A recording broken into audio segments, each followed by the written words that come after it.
$23 million awarded in outdoor recreation grants. A bank fraud scheme sends 2 men to prison. And your local weather forecast coming up with highs, lows, and everything you need to know for the days ahead. You're watching St. George News at 5, brought to you by our studio sponsor, We Win Injury Law. Good afternoon, I'm Monica McLaughlin. Utah has awarded a record-breaking $23 million in outdoor recreation grants to support 142 projects statewide, including more than 20 in southern Utah, boosting infrastructure access and community health through parks, trails, and recreation facilities. With southern Utah receiving a significant share of the funding, Alicia Lundgren shows us how these grants are already shaping local communities and the landscapes we love to explore. The Utah Division of Outdoor Recreation awarded over $23 million in grant funds to projects across the state related to recreation access, safety, and infrastructure. For instance, $19,000 was awarded to Bryan Head Town to expand its dock. The Cedar City Rotary Club received $200,000 for the Canyon Park West project. And over $1 million was granted to the City of St. George to build the Lizard Wash Park in the Desert Color area of the city. To learn more about these and other projects, read the full story online. Thanks, Alicia. 2 California men were sentenced in federal court after a St. George police investigation uncovered their roles in a $587,000 bank fraud scheme involving stolen and altered checks deposited across Utah.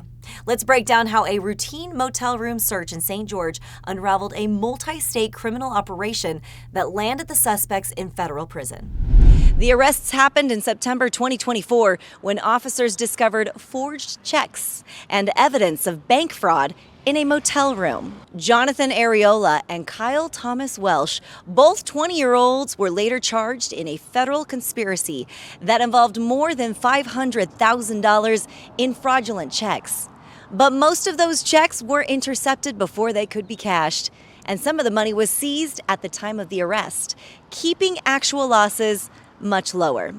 Both men were then sentenced in U.S. District Court in St. George.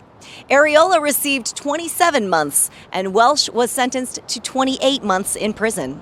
Both will serve 3 years of supervised release afterwards.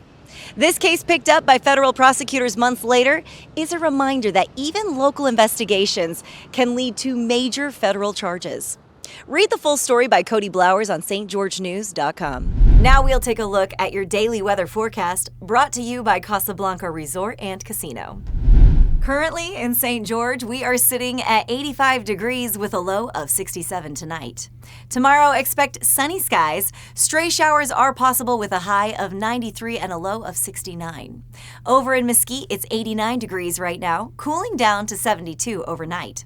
Tomorrow, we will have clear skies and temperatures will climb to 98 with a low of 75. And in Cedar City, it's a cooler 67 degrees with rain showers expected tonight, dropping to 47. Tomorrow, showers or thunderstorms are expected in the afternoon with a high of 74 and a low of 54. Students at Utah Arts Academy released a new self-produced album, I Saw You in Silver, showcasing their original music with full control over the creative and technical process. Nick Fiala takes us behind the scenes with the young artists who turned their classroom into a recording studio and made this album a reality. The Utah Arts Academy's music production classes recently released a new student album entitled I Saw You in Silver. Several students recently sat down with their instructor, Austin Rogers, to discuss the project. Student Sadie Barrows said she was grateful to be able to go to her classmates for help with her work. And it's really helpful because everyone kind of knows what they're doing, and so then if you don't know something, then you can always ask someone else, and then they'll be able to help you. Rogers and student Mackenzie Thompson described the chaotic editing process. We would take turns just running in this room, fixing it, run out, grab the next person, they'd run in, and it was crazy. Like 45 minutes a day, because that's when our class period is. And 45 minutes each day to crack down and get it all set. Student Josephina Law described the album's themes. We were trying to pivot more towards individuality because we just didn't want to feel creatively stifled by a specific genre or theme. So we tried to choose something broad where it was kind of just about like leaving our own personal imprint on the school. The album's title track was put together by student Andrew Rudolph. He and the other students enjoyed the album's unique cover created by visual arts students. And the orange person at the top?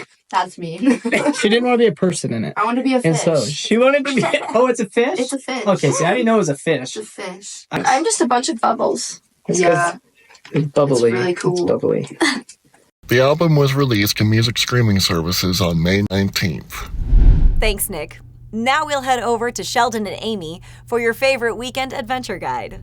That's right. So many great events happening this weekend, starting right here at the Rock Bowl at Sand Hollow Resort. They've got a Pearl Jam and a Nirvana tribute bands, and they're going to rock this place at the Rock Bowl. And if you're ready to cool off, head to Cedar City because the Utah Summer Games are here starting Friday with a big block party, then a concert. Wow. And speaking of great entertainment, go down to the Casablanca Resort Casino in Mesquite Friday. They've got Rockstar Karaoke. And Saturday, don't miss out on the first ever Casa After Dark. It's a pool party in the dark. It's a pool party, but it's free, 21 and older. You got to get to Casablanca.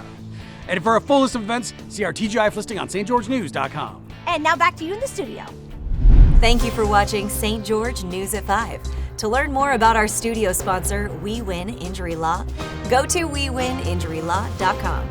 I'm Monica McLaughlin with St. George News, your #1 source for local news. This has been St. George News at 5, brought to you by We Win Injury Law.